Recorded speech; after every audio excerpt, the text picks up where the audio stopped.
Hello, Whatnuts, Humpty Dump Nuts, and the troops. Today is Monday, May 27th in the United States of America, Memorial Day. Shout out the troops.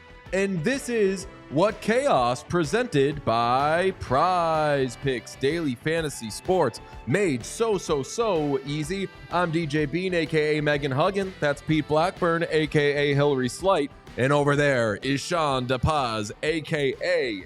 Sophia Bakes. You're always so stoned, Sean. Guilty as charged. You were high during yesterday's OT stream, weren't you? Yes. Oh, yeah, you were. Yeah, you were. Yes. Yes, I was. I was only doing that stone thing because I wanted a pun on Sophia Jakes' name because she was so relevant to last night's goings on. But you were stoned on the pod, Sean? On Sunday, yes. Overtime streams don't count. Famously, I think I'm beating Sean in those numbers right now. So it would be wrong of me to take issue with it. But Watch it, boys. It's not legal yet. Okay? it's quite legal. It's extremely legal. It's quite legal. Not U.S. legal.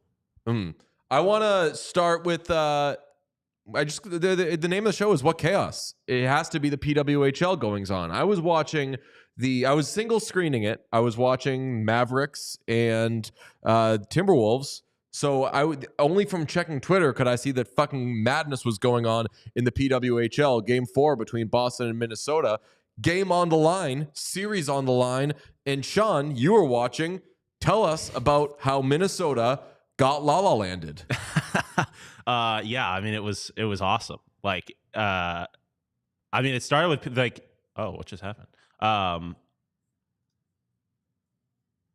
Weird things are going on. It started with, I mean, Minnesota scored the game-winning goal. Thought it was over, which was a little sad. Double overtime. 0-0, double overtime. Game 4, it was to win the Walter Cup. Taylor Heise crashes the net hard. They think the rebound goes out. They score.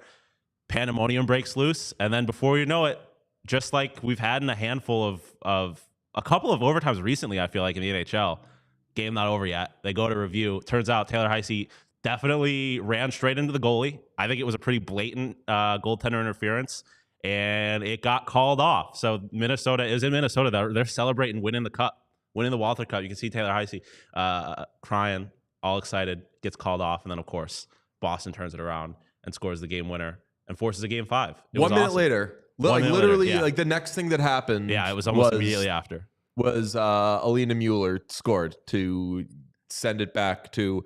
Game 5 will be back in Boston. Game 5 back in Boston, and as you'll see right here, she says, "I'm done with all you nerds. We're going back to Boston. Get off the ice." Incredible celebration. That That's the celebration Matthew is so Tkachuk good. special. Yeah, the guy awesome. flying by all your teammates saying, no, we're not doing this here.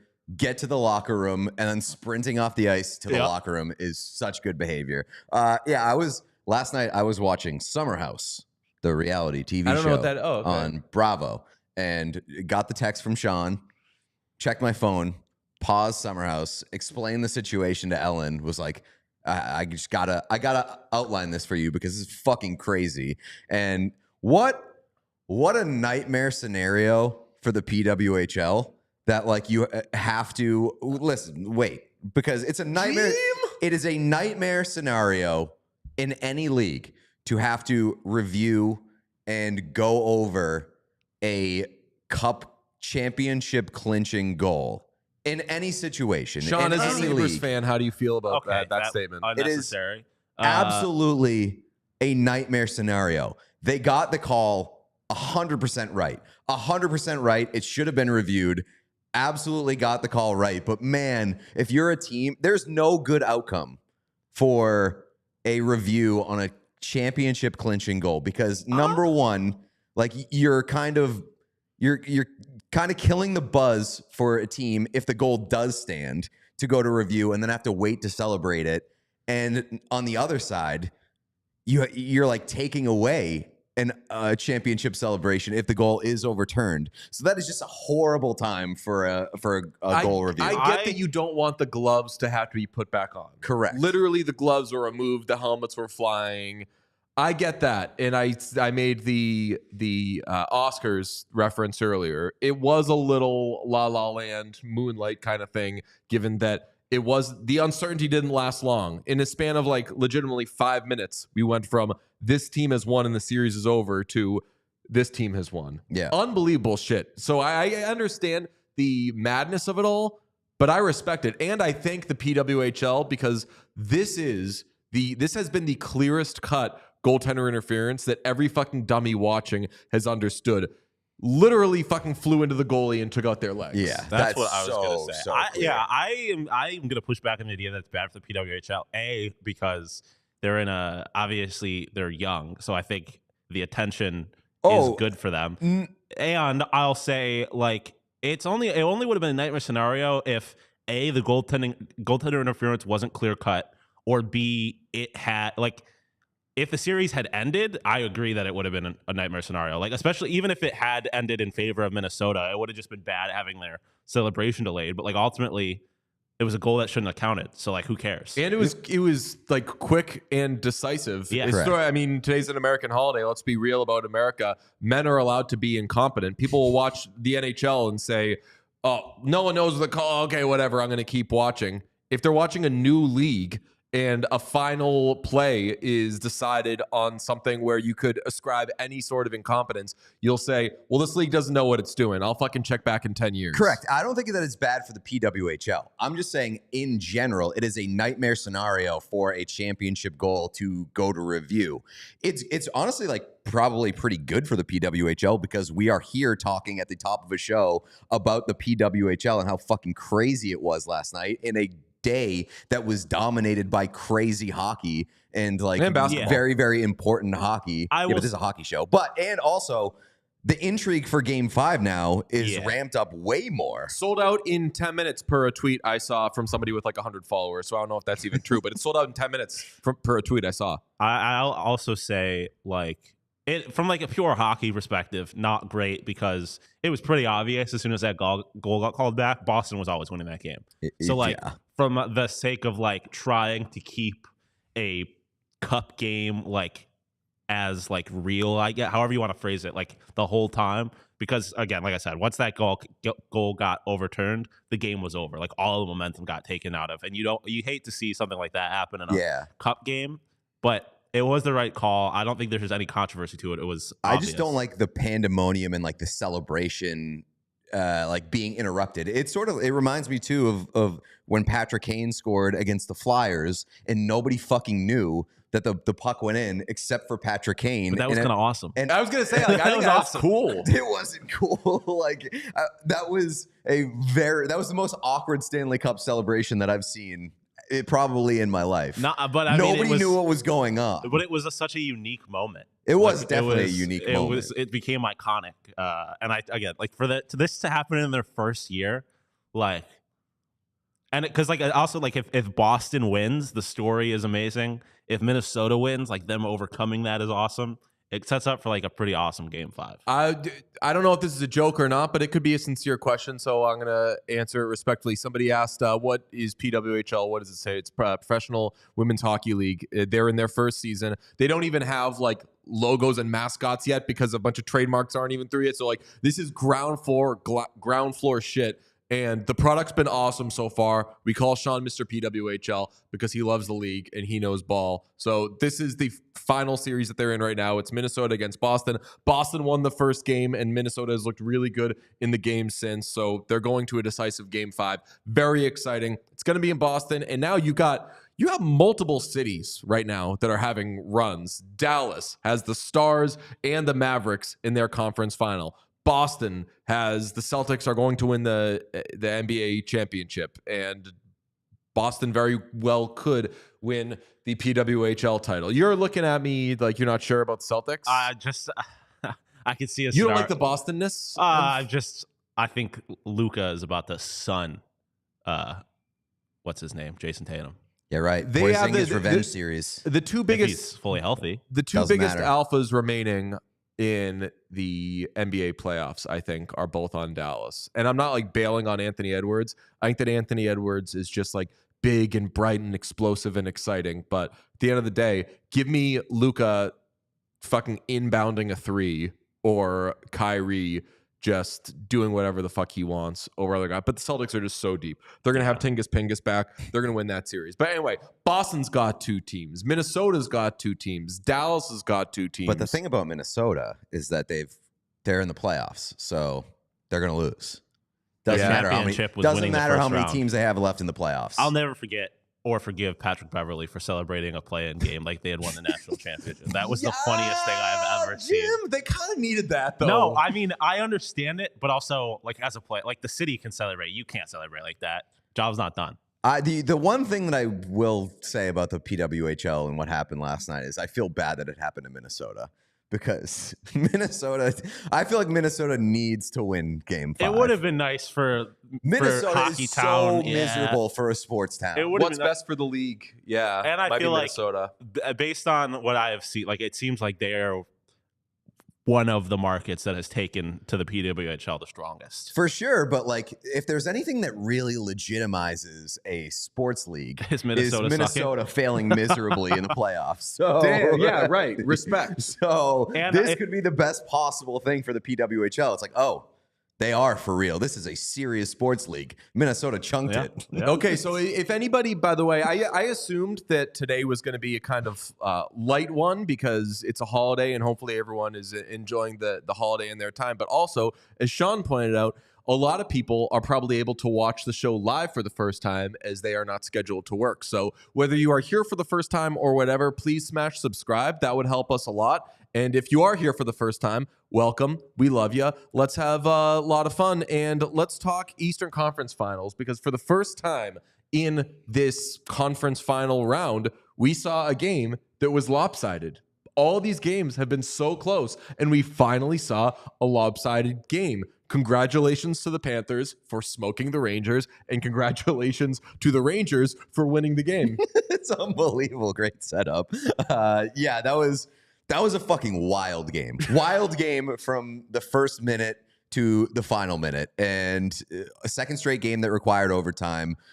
Panthers were obviously the better team, but fuck, the Rangers are not beating the team of destiny, or not beating the team of destiny allegations. I think they might be getting it. And a lot of my hockey text messages recently have just been like, wow, the Panthers are so fucking good, huh?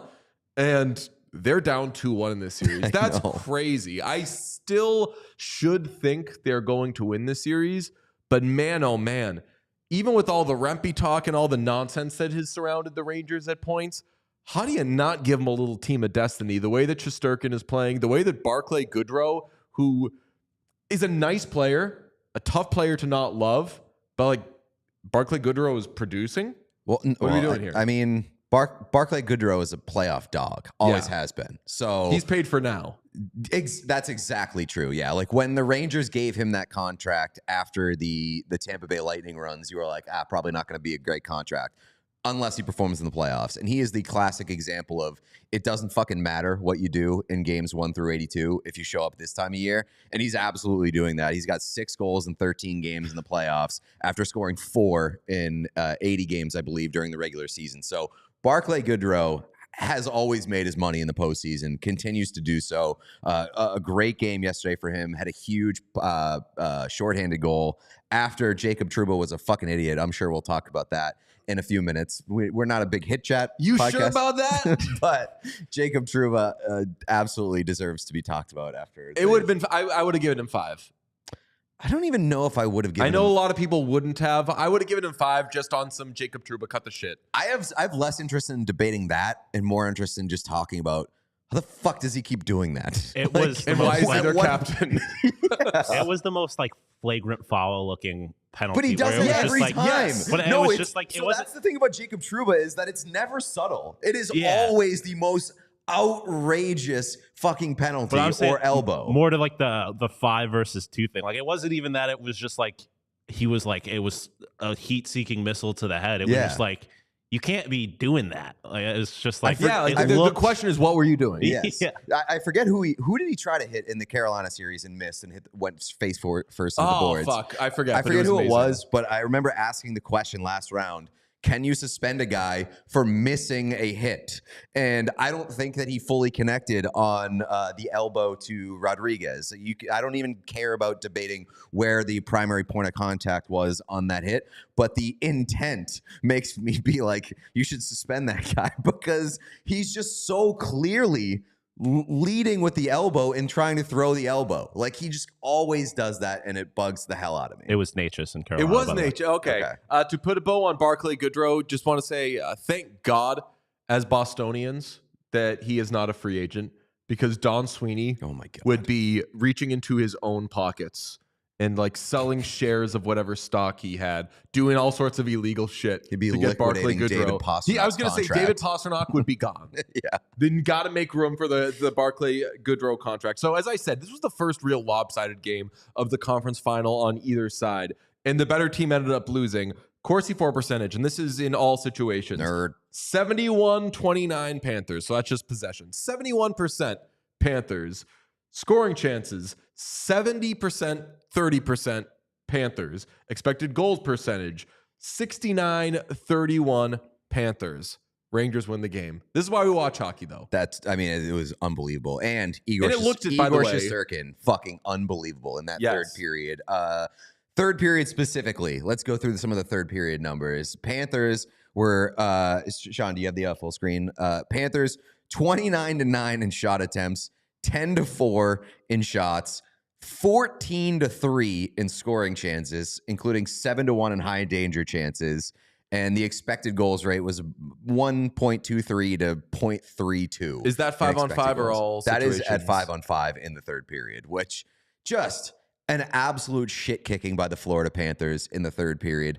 It felt like the Rangers didn't have the puck once in that third period. So there are two teams remaining that I think if you outplay, you must beat. And it's the Panthers and the Stars. And in the West, we saw a game the other night where just kind of barely, I thought it was more even than anything else. The Oilers lightly outplayed the Stars and lost. I could very much see that coming back to bite the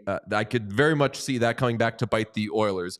The Rangers are in a situation where they just got fucking rinsed by the Panthers and still won. Yeah. So it's like the opposite that they're experiencing. And I would flip that on its head and say, like, if you are drastically outplaying the Rangers, you have to beat them. You have to beat them in regulation because I think they're undefeated in overtime in these playoffs. Mm-hmm. They constantly find a way to win. And the Panthers couldn't find a way to put them away. And that's like a fatal flaw going up against a team of destiny like the New York Rangers. Igor was so fucking good. Huge stop on Matthew Tkachuk in the final minute of regulation. Like, if you get to overtime, if you're the Rangers, you just I feel like at this point, you just feel like you're going to win the game every time. I mean, I would. And I mean, Rangers fans are just having a ball with everything. I saw it yesterday. John Butchergross tweeted, by the way, shout out John Butchergross, just promoting our show like crazy. Love it. What a guy. He reposted his best players remaining, and there were people sincerely in the replies saying, like, not having Goodrow on this list is insane. No way. I could tell they were serious. Really? I could tell they were serious. I mean, Rangers fans, handshake Taylor Swift fans, truly another level of Delulu. Oh, love it for Rangers fans, absolutely delusional. And that's not saying like the Rangers can't win the Stanley Cup, but they just have insane takes on individual players. I would say the most Delulu fan base remaining. Correct, I think maybe the most Delulu fan base in the NHL. No, the Carolina Hurricanes exist. That's the thing. That's like are they a little shit or are they a dirty player kind of thing? They're psychotic. They may not be outrageously delusional like New York Rangers fans. The Rangers fans' Delulu qualities came out with the Trouba thing. What were they doing? Just like defining any way to defend him, being like he only grazed the chin, or like he hit him in the neck, not the head. It's like he fucking threw the elbow and like basically dove across the ice as he was beat. If you're a Rangers fan, you did the fucking Tom Wilson meltdown thing. Right. You gotta stay on that high horse, buddy. I think Panthers fans and Rangers fans just need to just both keep themselves out of the other team is dirty conversation, because both of those teams are dirty, in parentheses, endearing, because like that's how you survive at this time of year. You be dirty, you're nasty. That's how you win playoff hockey games. I'll say that as the playoffs progress, I like every team more. I agree. Like I'm like, obviously the farther the Oilers get, I love them even more and more and more. Mm-hmm. The more I watch the Stars every year, you're like, God, they're so fucking good. Neither the Panthers or the Rangers are quote unquote pissing me off. Is that happening? Is there any team that's like absolutely that you're saying like I'm get this team off my TV? I like watching all of these games and all these teams. We're in the series shifting back to the other cities at this point in the conference finals, and I will emphatically stamp that I am in love with both of these series right now. Yes, they're both incredible. Alexis Lafreniere, shout out him. Hell yeah. Amazing. Second goal, incredible. The bust allegations have been severely beaten. The Conn Smythe allegations given to him by Johnny Lazarus, I'm assuming. I would guess. Our 100-point player. I think that he was saying he was going to be a 100-point player in the playoffs. Yes. Beating Barclay Goodrow's 88 points that he's going to have. But two incredible goals. And great player. Could have easily had like 3 or 4. Two incredible goals. Both backhanders. The second goal last night yesterday may have been the best goal of the playoffs. So we said yesterday on the stream, if you're not subscribed, subscribe to the YouTube because we stream all the overtimes. We said Lafreniere is like Ryan Nugent-Hopkins. Obviously different players, but levels of, with the first overall pick, you want to get Connor McDavid, but there's only one Connor McDavid, and there's only one Steven Stamkos. So like you're only getting that level of player so many times. But if you get an awesome, cool player, does a bunch of neat shit, fuck yeah. Yeah, like the bus conversation that was happening around Alexis Lafreniere was like the conversation that we had yesterday was like you didn't think that he was ever a bust, but there was plenty of bust narrative around and attached to him. But it kind of just goes back to what is your definition of a bust? Because Alexis Lafreniere is always been a serviceable player, kind of middle of the lineup player. Does that constitute a bust automatically for a number 1 pick?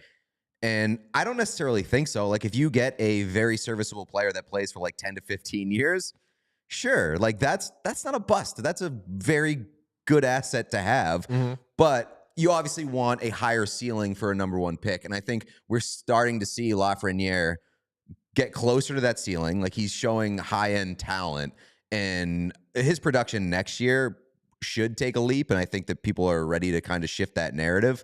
So it's good to see. I'm very happy for him. I think that he's a really good player, but you're not always going to get like the franchise altering, like generational talent at number 1. And that shouldn't be the expectation, especially when you take a wing. Right. Yeah. You know, and the bigger conversation with Nugent-Hopkins and Lafreniere is that you shouldn't always need that guy. Like you shouldn't always need your number 1 pick to be the guy that kind of puts you over the top or change or alters the direction of your franchise. It more comes down to like sometimes it more comes down to what's the team around him. Like if you're picking first overall, you usually suck ass, but the Rangers did not suck ass when they won the Lafreniere pick. That's true, but it's just like, you know, Nuge and Lafreniere can escape some of the pressure and some of the expectations put on them as number 1 picks if they're just part of a good team. I have some Nuge takes coming up in the Western Conference discussion, so stick around for that. We do have a late breaking, got to get that guy going in this round. Vladimir Tarasenko, what's up, bud? You stink. I mean, you got to get that going get that guy going like out of town. Yeah, I think he's not get him good. going to He's always been a one-dimensional player, or is in recent years has become a very, very one-dimensional player. And if you erase the one dimension, he's essentially useless. And I think he's been pretty useless in the series. Do we have the celebration of Central Park, Sean? No. The celebration from Central Park looked exactly what I would think a Central Park erupting while watching a playoff overtime goal would look like. But when you visually see it, it's still incredible. So cool. It was so cool. I tagged Bayo in it just assuming he was there, and he was like, I'm in London. I watched this on my laptop. I shrieked. I freaked out everyone around me. And I said, that should be the NHL commercials, not that fucking stupid Avalanche commercial. I don't know how many people would get fired up watching a man watching a game on his laptop, like celebrating alone in a hotel room. That is so much more relatable than whatever the fuck's going on in that Avs commercial. Yes, yeah, well, that's for sure true. That is like, I have been there. I have been alone in a hotel room watching sports, celebrating like a crazy person. Never ended a 10-year relationship over a sporting event. Yeah, but it's a real discourse starter. The Avs But yeah, commercial. you People are can, talking The about discourse it. is, this is fucking stupid, though. But people are talking about it. This People are is talking about the AT&T commercial with fucking Chet Holmgren. Yeah. Imagine though, this has happened a bunch of times where you're in any sort of social situation and you or somebody just lets out like and you're like, are you hurt? And they're like, Kyrie just hit the most insane shot I've ever seen in my life. And you're like, oh, relax. Don't yell like that. But this is what sports makes us do. It does not make us amicably break up with. Back in like a few years ago, I wanted to do like brunch segments on commercials and how fucking absurd they are sometimes. Mm-hmm. We would have gotten like 3 months out of this Avs commercial. Yeah, shout out Greg Wyshynski and Arda Ocal. Yeah. They've been really keeping tabs and like updating their own thoughts on this. Wyshynski was born to tear down that commercial. That commercial is so fucking stupid. It's crazy. I mean, it's like the antithesis of my entire existence. And the weirdest part about it is the looking back and seeing her at an Avalanche game. Like I'm thinking of like certain Tate McRae voice, like exes, where if I saw them at like a certain concert hall or something, even though like we both went on our merry way and life is good and all that shit, like wouldn't it just fucking like take you back to like this was our thing? And they amicably broke up, and then when they found each other at the Avs game or saw each other at the Avs game, they're like, I fucking each other. They're still I fucking that too. And her new guy looks a little bit like him. A little bit.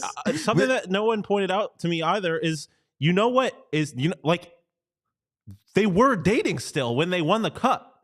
True. And so they just weren't together. Like they weren't watch the game in different rooms. Exactly. They were watch like the game in they were different just places. we were geographically separated and they won a cup. You know what that means? Got to end the whole relationship. And not to mention the fact that they're still fucking watching games together. Yes. They broke up Yes. and they're still watching Yes, games they were together. in the They're same both building. at the Avs game. And then what happened? The Avs got fucking eliminated. It ended. It didn't work.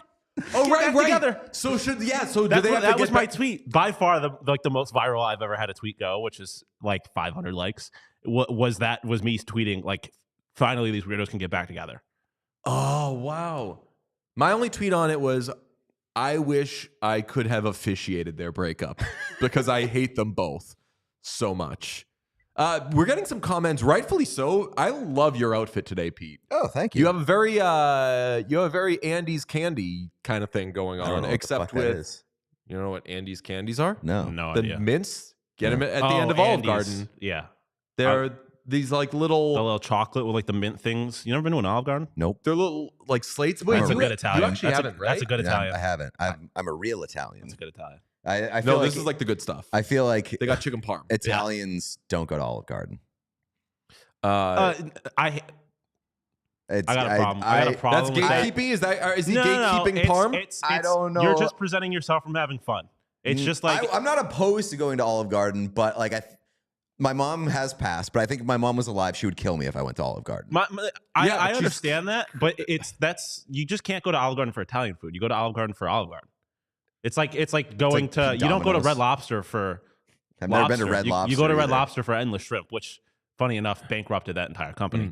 But like you don't go. You just It's like it's what I say with Domino's all the time. I don't ever crave pizza and get Domino's. I crave Domino's and get Domino's. I can't get off. Your mom would have killed you. She would have fucking felt horrible if she did that then.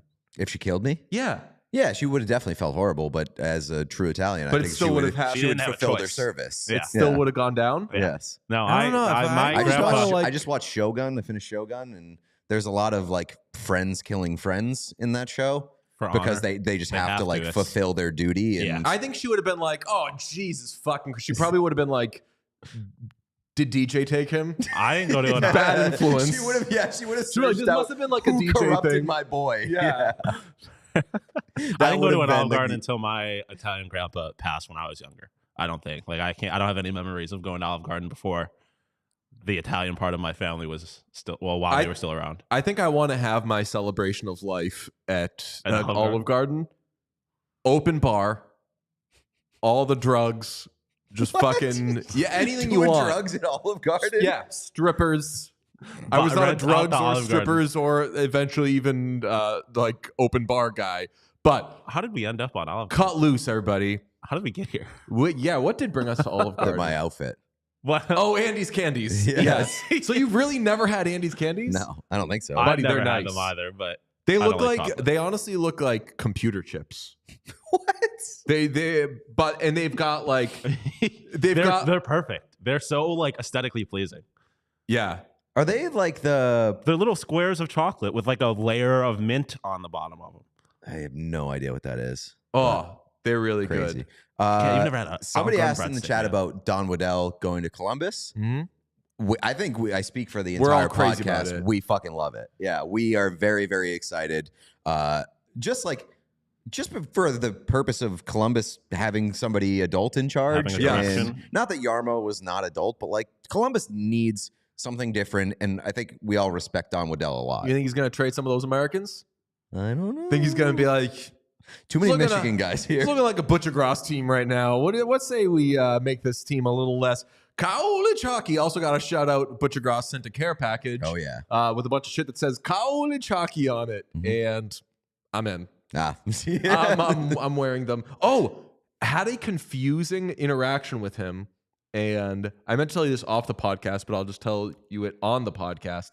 He said, I said like, "Hey, got the care package. Thank you so much." And he said, "Working on a Zach Hyman autograph," and I assumed he was joking. Mhm.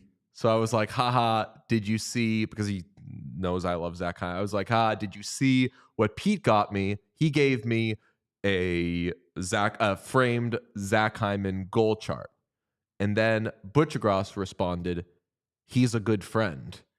And I didn't know if he meant like Pete's a good friend for doing that or for being like, oh Zach no, I'm Hyman. serious. Zach Hyman's a good friend. So I think I just gave it like a heart. And I don't. Yeah. Left it at that. That's the only move you had there, I think. Yeah, it's a very, very mysterious kind of. because if I did like an situation. OMG thank you, then he's like, fuck, now I got to get this kid a Zach You could Hyman. have just responded, "Yeah, he is," like just with the assumption that he was talking about me, and then if he was like, "No, I mean I'm good friends with Zach Hyman," you would have gotten your clarification.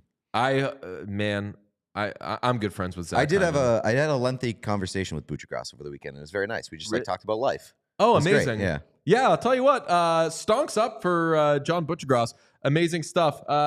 Today's episode is brought to you by Prize Picks. It is daily fantasy sports made so easy. You want a 10x? It's as easy as picking more and picking less. All these different stat categories you just jump on. I like to do it on the website. The app is fantastic, though. You just jump on, you pick your game, you pick your categories.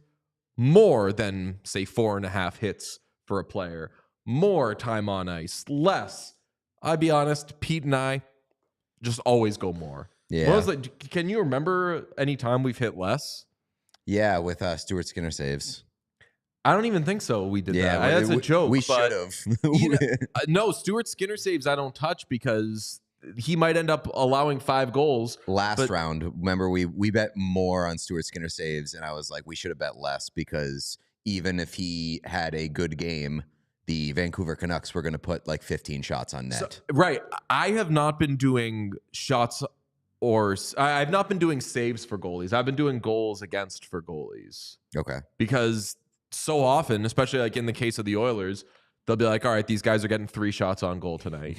And even if the goalie's terrible and allows 3 shots, if they're only facing nothing, then you're kind of screwed there. But Prize Picks is really the place to go for that sort of watch along, play a puzzle while you're doing it kind of vibe. It is the most enjoyable daily fantasy experience I have had, and they've got something for every sports fan, from basketball and hockey to League of Legends and everything in between. So I did it last night with Mavericks and Timberwolves. It was a lot of fun. I'll probably do it this evening with Stars and Oilers, but can also do it with WNBA. You can mix the sports too. Yeah, you can cross over. Celtics. You can get on your Shania Twain Jason shit. Tatum, 30.5 points.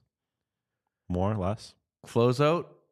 Yeah, he's going to go over. Yeah, I think so too. And then they're going to do like and you doubted Jason Tatum, and it's like game 4 of a series that's over. Relax.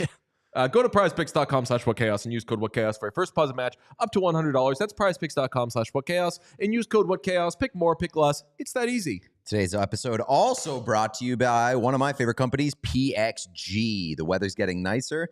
Get out there, hit the golf course, and if you do, also hit a PXG before you get out there, because their equipment's great. Their clothing is unbelievable.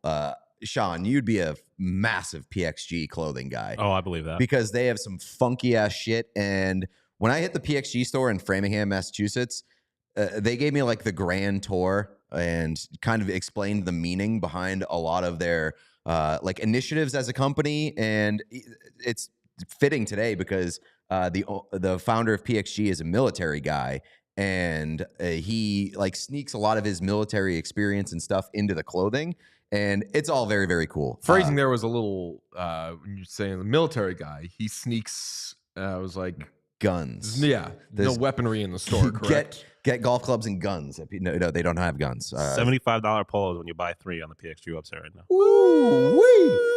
I got the PXG Black Ops driver. They hooked me up. They tailored it specifically to my swing so that I didn't have to sacrifice distance to get the forgiveness that I need off the tee. So if you want to do the same thing, go to a PXG location near you for a fitting. They'll do all the same stuff that they did for me, and I had a great time. It was unbelievable. Game changer gets thrown around a lot when it comes to anything these days. Kind of loses its meaning. But trust me when I tell you that PXG is a true game changer. You'll be as impressed with their clubs and their merchandise as I was. So learn more and get free shipping on all equipment at pxg.com/whatchaos and use code whatchaos at checkout. That is pxg.com/whatchaos, code whatchaos for free shipping on all equipment at checkout. One more time, pxg.com/whatchaos using code whatchaos. A couple more notes before we move on from the Eastern Conference series. Sam Reinhart, good to see him get going. Mm-hmm. 2 goals, both on the power play. First 2 points of the series, they need him to start fucking scoring. And last one that I had, that was my last one. So there you go. Huge birthday shout out. And eventually this will lead to an unfortunate thing that happened the other day, but just want to give a huge birthday shout out to the late, great Ben Stelter, Oilers super fan, a big part of the La Bamba experience.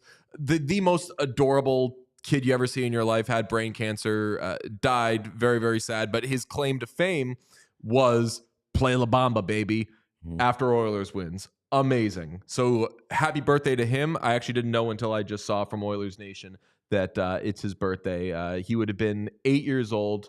Just the most adorable little guy you've ever seen. So hopefully he can bring the Oilers some luck tonight.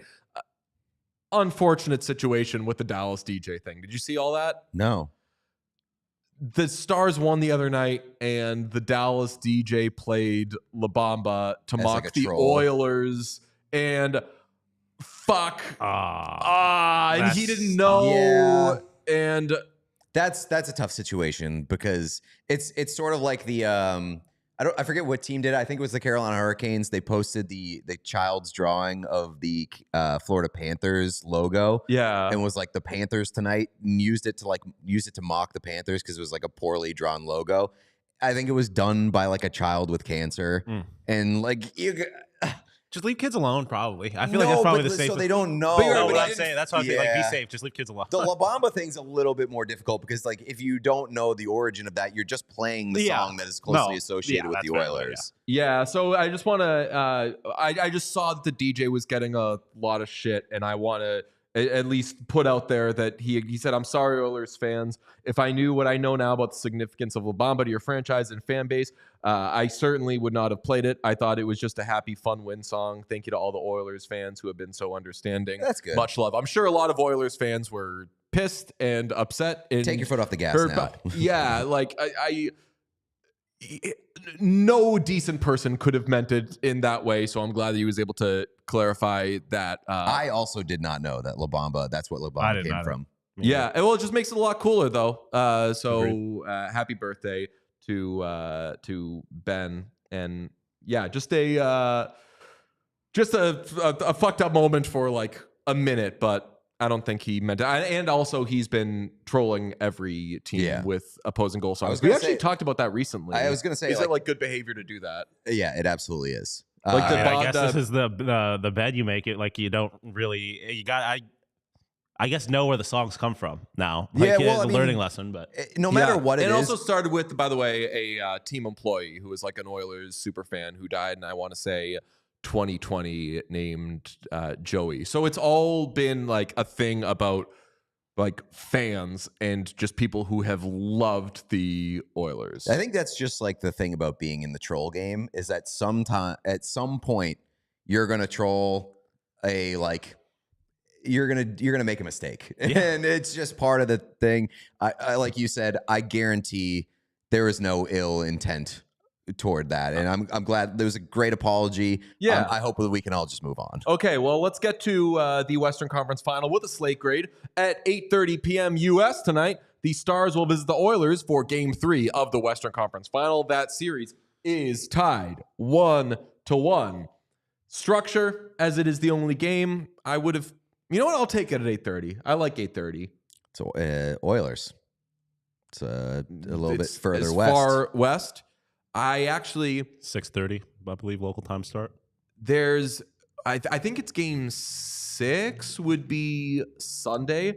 I want to go to something on Sunday night, and I'm hoping that it will get some like 8:30, so I can be able to enjoy both activities. I'm going to give this an A just because this series has been such an A so far. It's been an extremely close series, and tonight, for the Oilers, they will be getting some reinforcements. Adam Henrique back in the lineup. Ryan McLeod out.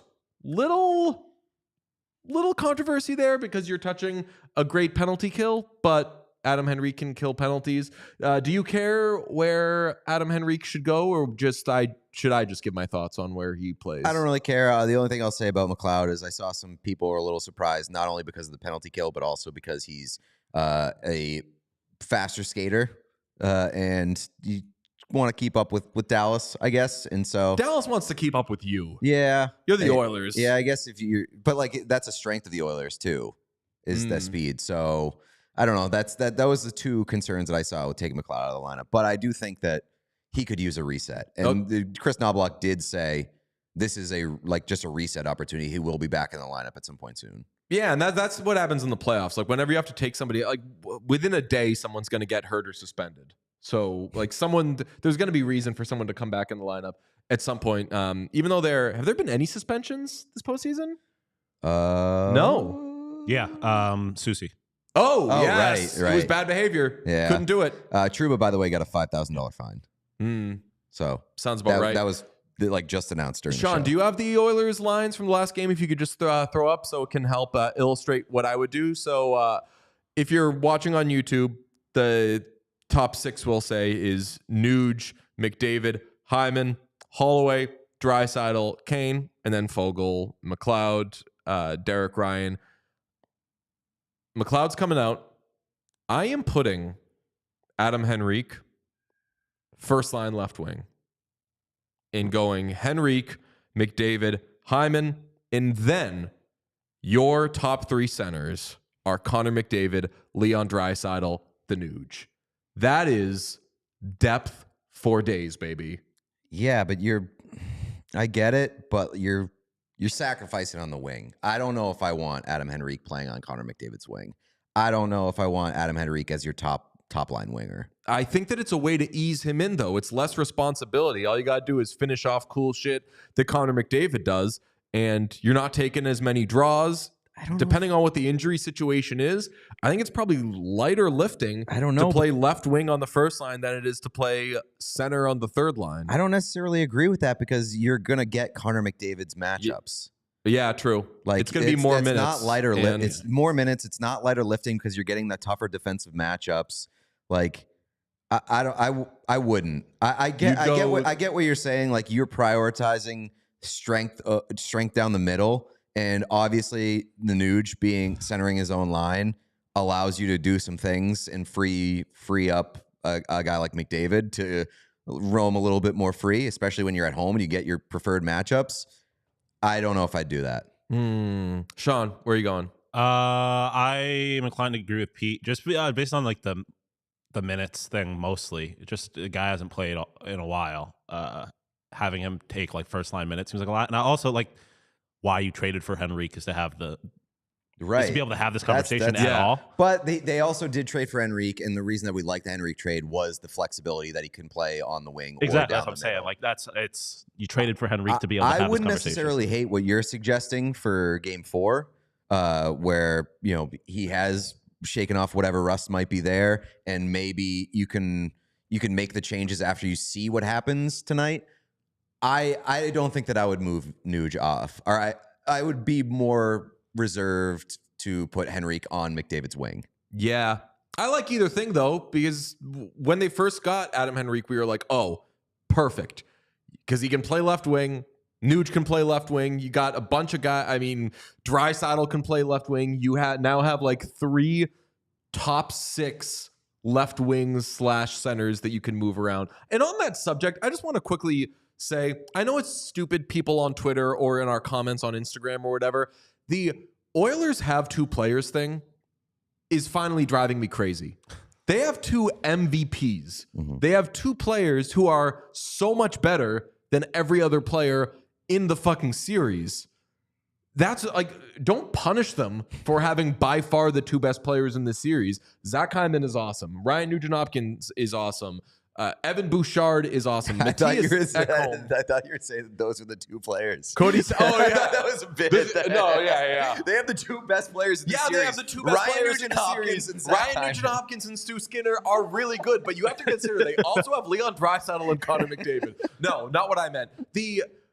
Aren't you seeing so much of that? And I guess it's just like trash talk that you do during a series where it's like, oh, the Stars' depth will beat the 2 players that the Oilers have. I can't get upset about that because we've heard that all fucking year long. Like everybody says that. Subban was doing it. Yeah. Like a professional NHL analyst was saying the Oilers can't win because they have 2 great players. And he was like saying this in the midst of like a 14-game win streak. And when he clearly hadn't watched the Oilers, the thing that I said this before, the thing that bothers me so much about the Oilers this year is that a lot of people were recycling old Oilers takes that just weren't fucking relevant or true anymore. Like if you've watched Edmonton this season, they have a different makeup than Oilers teams in the past. And we've seen that. Have they had their struggles during the postseason?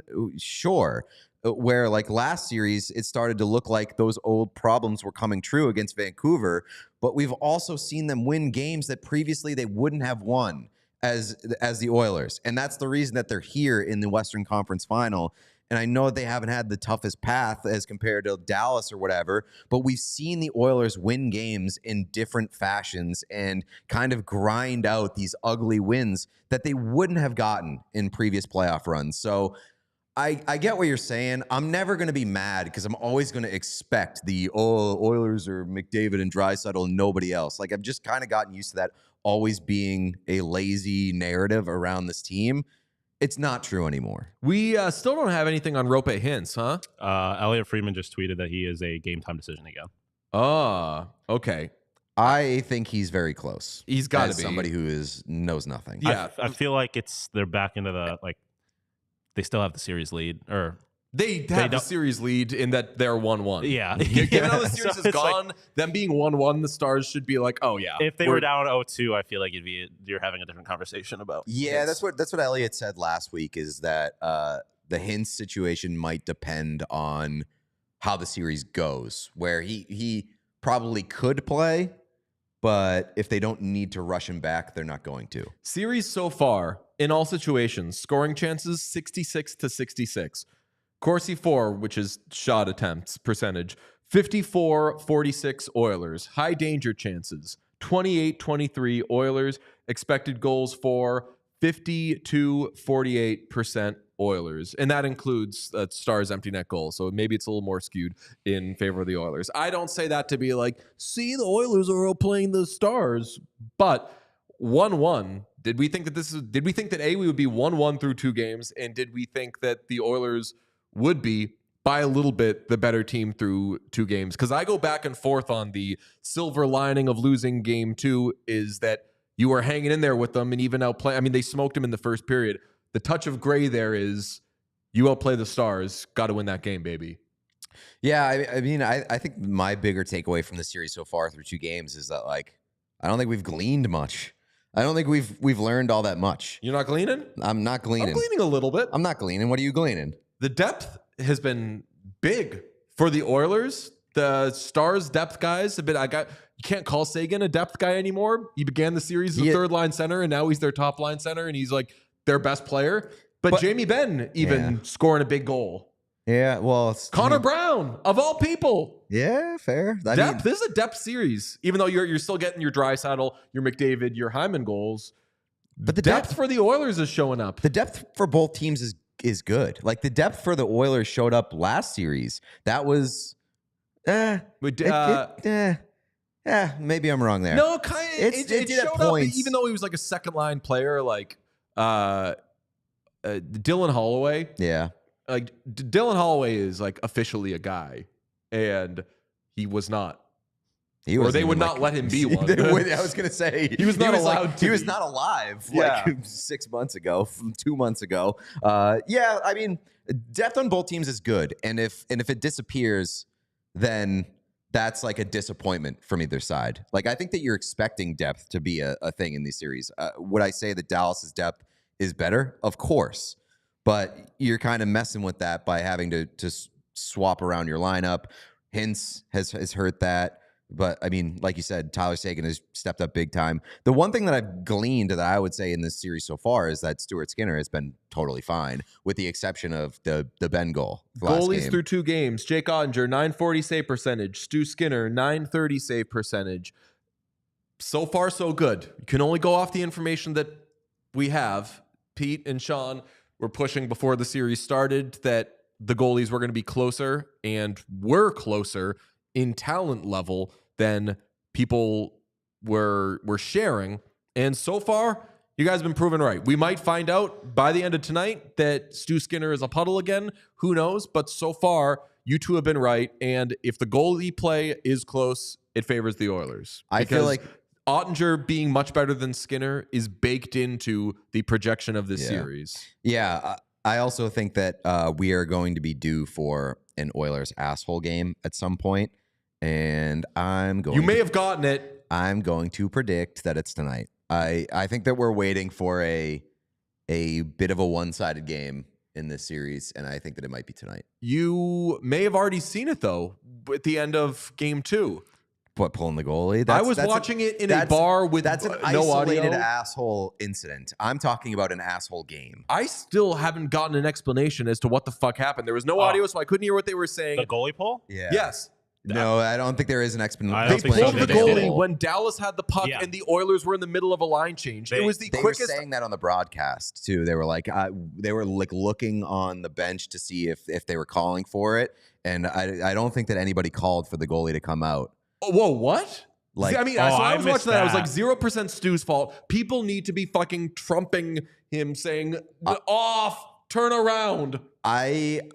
We don't have the puck. I was a little like loopy watching that game, but I think that the broadcast was talking about, like, they were searching for an explanation if they were calling for him on the bench, I think that he just may have went. In the moment, I didn't remember that in the moment. They were just like, watch the goalie, and he's headed to the bench. And then like as he was doing that, Dallas took the puck, and no one thought to like turn around. Or the other option, and they may have been saying this, is that like they called for him to come off, but they never told him to go back when Dallas got possession. That's why. So that's what I meant. Like, why was nobody being like, "Hey, we dumped the puck in, and then everybody got off the ice, so obviously we don't have the puck anymore." Never really did. But my point is that is an isolated one play asshole thing that really obviously really hurt the Oilers.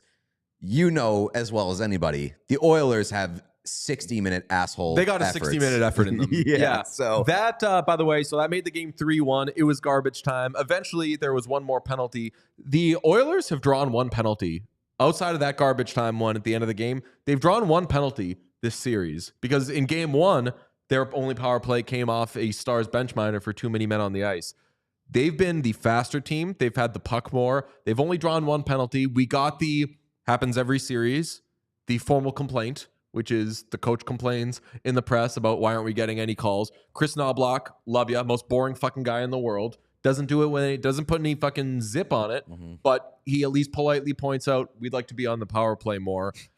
Is that silver lining though? That like, do you look at it positively that you're playing this whole series 5-on-5 or shorthanded and you're still 1-1, or are you worried that you're not getting any power plays? Well, I mean, considering that the Oilers' probably biggest strength coming into the series was high-end talent and their special teams, you'd like to see less 5-on-5 play. I forget who said, I think it was Biz. Biz was like, Stars penalty kill is starting to like get their mojo back, and I was like, when? How like if he can tell, then off like one penalty kill. Sure. I mean that they've been on the PK 3 times. One of them was a 6-on-4. So I can't really tell, but I do think that if you're the Oilers, you obviously want to be on the power play more. Like that's pretty self-explanatory, but I don't know. Maybe it shifts heading back to Edmonton. Chuck got his Leon Draisaitl jersey on the NBA on TNT broadcast. Great behavior. Love it so much. It's very so this whole Shaq Hyman thing, of course, is between Shaquille O'Neal and Zach Hyman. Chuck, just making it about himself, was like, yo, while we're doing jerseys, can I get a Leon Draisaitl? Shaq said, clearly did not know who Leon Draisaitl was. He was like, Leon, if you're listening, I will pay you to not send Chuck a jersey. I don't want Chuck to be happy. That is inscribed. Jackie Redmond had a picture of it. Yeah. It says, what does it say? I can't read. I saw this jersey after Leon signed it for the Crew. Leon wrote, tell Shaq to keep his cash, because when Shaq got the Hyman jersey, Barkley said he wanted a Draisaitl jersey, like you explained. Yeah. So it says, tell Shaq to keep his cash. Which, like, I don't know what Charles is going to do with that jersey, whether it's just going to like hang in a closet, whether it's going to be like thrown in a trash. No, he's ahead. You got to frame that. He's going to frame it? He's going to frame that. I was saying, like, that should be framed out of context in like 2 to 3 years. That's going to be hilarious. It's just a Draisaitl jersey that says, tell Shaq to keep his cash. So anybody who like does not follow hockey, which I assume that Charles Barkley probably like has a lot of friends that don't follow hockey, just going to like come over his house, see a framed Draisaitl jersey and be like, what the fuck is this about? My favorite part of this is you had Zach Hyman entering the game in a Shaq Lakers jersey. There's a possibility that we get Leon Draisaitl walking into a Western Conference final game with a Charles Barkley jersey, and that is the funniest and coolest thing in the world. It can't be a Houston Rockets jersey, because that is in the state of Texas, and they are playing the Dallas Stars, who play. Yeah, but Dallas Mavericks. I know, but still, I think it's too close for comfort. But then, do you choose one of the loser franchises that he played for? I mean, like, they're all loser franchises. You can't show up with basically a Suns jersey. Yeah, you can, because now Phoenix doesn't have, Arizona doesn't have a hockey team. Yeah, but the basketball team conflict of interest. Loser city. This is coming from a kind of a Suns fan. That's a losing franchise. I do think that if you're wearing a Charles Barkley jersey, you're probably wearing a Suns one. I would think so, but like Zach Hyman, he got to wear the jersey of like the greatest center of all time who's won multiple rings And for one of the most winning franchises in the history of sports. Chuck's going to have to wear a Suns or a Sixers jersey. And he did it when he played I know it was Leon. after the series, but they played the Kings. They played LA this round, and he wore, or this postseason, and he wore an LA Shaq jersey. Yeah, but after you beat them, that's Yeah, if more you of beat like them, a it's fine. between It's the You leagues own just and them? on the grave. Yeah. You own them now. You own that ass now. Shout out to the Czech Republic. They won at Worlds, which is always a tough tournament to care about if we're being completely honest. But I know that it meant a lot to David Pastrnak because they were left out, Czech Republic, of the upcoming Best on Best series that we're going to have a tournament. Is it next year or the year after? Next year. Next year, Yeah, it's this 2025. coming NHL season. So that will rock. Czech Republic left out of it, which is really stupid. So they say you take your four nations face off and shove it. Champs, baby. I do love David Pastrnak is so good at Instagram captions and Instagram comments. The not today, Justin. Big one. Iconic. But Four Nation invite now is very funny with the picture of the trophy. Also, David Pastrnak, incredible. I guess all of Czechia, incredible celebration yesterday and today, celebrating the World Championship. Pastrnak went nuts, absolutely smoking some beers out of that trophy, which pretty solid trophy. Yeah. For He a also had his tournament that mom we there, don't really which was care really about. cool. Love any trophy that you can drink out of. Very good trophy. Pastrnak here celebrating pretty good. Also, Who's the was like kid? dancing on top of a bus later in the celebration. My big takeaway is that if the Bruins ever win the cup with David Pastrnak, he is going to die.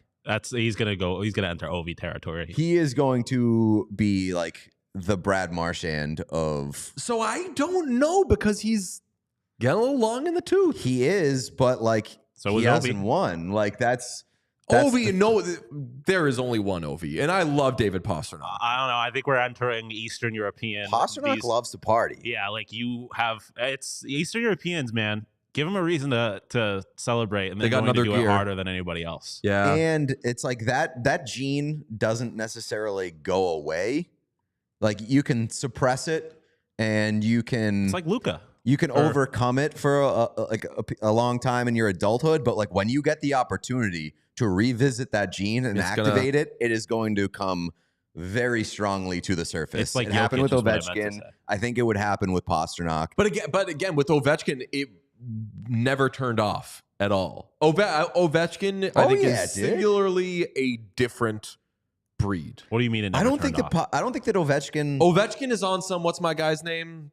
He's not my guy, but he seems like a nice guy. Bert Kreischer. Yeah, He's on some just no, like he's not. Like oh, you don't that machine. It was always humming.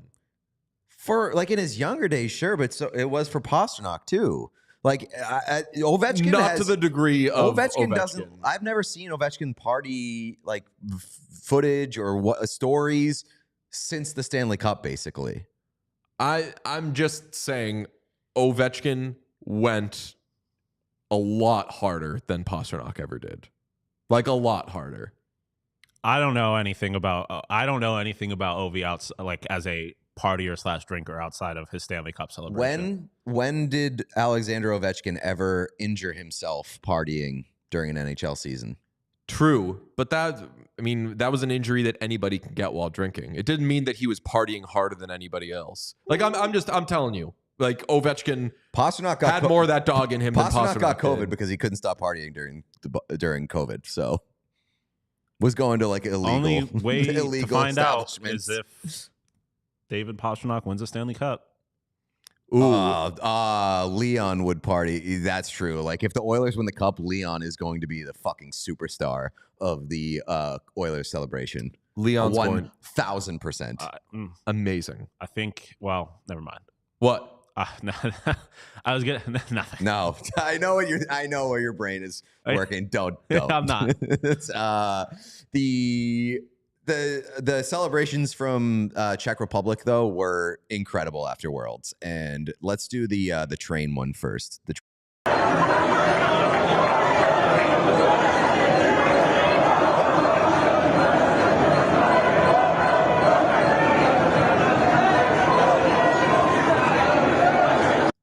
That's incredible. Like just jumping up and down and like testing the hydraulics of a Metro. The red line could never. The red line would be down for a month. If you did that in Boston, the T would explode into dust. No, like the first jump, it just would have been like, and it would have just like kind of like slowly tilted to the side. I know that like the train runs underground, but if you did that in Boston, the train would have found a way to go further underground. So an incredible testament to the Czech party scene and their love for hockey, but also an incredible testament to the stability of their public transportation. Yeah, if there's one thing I think you can rely on, it is European public transport. That's indestructible. Yeah. Well, this has been a fun one. We hope that everybody is enjoying their Memorial Day and will enjoy the rest of the Memorial Day. For our listeners in Canada, to our fellow oil men, enjoy the game tonight. And you know what? Have a good Memorial Day as well. We celebrate May long over here, right? We do, yeah. We just found out that it already passed. It was last week, but we can share. Yeah. I mean, this is our May long. That's right. So I put in the rundown that today is May long US. That's true. But then I decided not to say it because then you don't want to be like, it's not Memorial Day. Yeah, fair. It's May long US and Memorial Day. Pete, do a like spike, please. Hell yeah. Like spike time. If you're in here, if you're new, thank you for joining us. Hope you enjoyed the show. But now it is time for like spike time, which means that you have to hit that thumbs up button right below the video player. It helps us out. And if you're not subscribed to the channel, please do that as well. We also are on Discord. Our Discord is a very fun place where the community does some wild shit off hours after the show. During games, all the time, the Discord's popping. It's a whole lot of fun. Discord was bullying me last night for playing video games instead of watching the PWHL, which in a vacuum is a hilarious sentence, but I was watching the PWHL. You are our PWHL guy, and I can do you more than one fulfilled thing your at once. duties Yeah. yesterday, so respect to you. Tell the chat to shut the fuck up. I did. Do not. Okay, good. I told Discord to shut the fuck up. Okay, good. Please subscribe to Discord. We're also on Instagram, Twitter, all those places. So if you're on the socials, follow us there. But please subscribe to the YouTube channel. We love you. And also, if you want to, I checked the other day. I haven't thought about it because we don't really tell our listeners to subscribe on audio platforms. For sure, do that as well. You want to leave 5 stars, maybe a little comment. I like that without us telling people to comment, we do have some sincere, normal comments. Like it'll just be like, "Hey, check this out," and they talk about hockey and they're funny guys. I enjoy it. It's like not stuff that we're planting. Yeah. Before we get out of here, I also do want to say Paul Maurice just had a quote. This ought to be good. What does Johnny, the joke maker, have for us today? It's actually a very good one. Paul Maurice on the NHL finding Jacob Trouba. Oh, take the hat, pass it around. Poor lad, poor Jake. He won't be able to eat. Johnny the joke maker, up to his old tricks. Paul Maurice. He's finance shaming. He took a, which is like, I guess fair, but during the first intermission of the last game, he took a shot at the ice at Madison Square Garden, which loser behavior. Everybody plays on the same ice. Same ice for both well, teams. he did say that though. He said both teams are making more plays because the ice is better. Super chat from Kyle Roberts says, "Thanks for the holiday content. Hey, watched the Christmas episode of Hacks. So call us Santa Claus coming down Deborah Vance's chimney." I'm going to rewatch the Christmas episode of The Bear. My eyes stink. I thought that said, "Thanks for the hockey content." I mean, ¿por qué no los dos? No, we don't do hockey content. We do holiday content. Comment on this video and a bunch of our other videos that say the hosts were very knowledgeable about the holidays, which is rare for a podcast. I don't even like telling the chat to do like the hosts were very knowledgeable right, because they come up with better ones. They come up with way better ones than we ever could have. So thank you so much to hosts everybody who very leaves those kind of comments. Alexander Ovechkin's drinking habits. If you did enjoy the show, just go leave a comment on this YouTube video as it sits and exists on YouTube, because those always make me laugh. All right, appreciate you. We'll maybe see you during overtime this evening if the series remains as close as it's been. But I agree with Pete. At some point, a shit kicking is coming. We would think. It already happened in the Eastern Conference, and the other team won, so what the fuck do we know? We'll look forward to seeing it and chatting with you soon. Bye. Love you. See ya. We all silly like the mayor.